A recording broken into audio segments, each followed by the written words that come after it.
بسم الله الرحمن الرحيم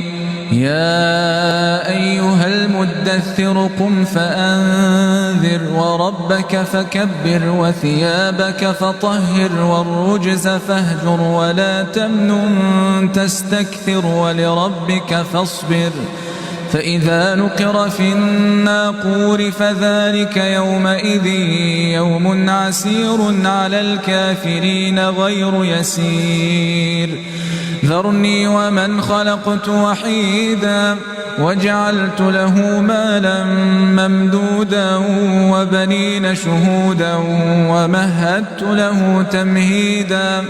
ثم يطمع أن أزيد كلا إنه كان لآياتنا عنيدا سأرهقه صعودا إنه فكر وقدر فقتل كيف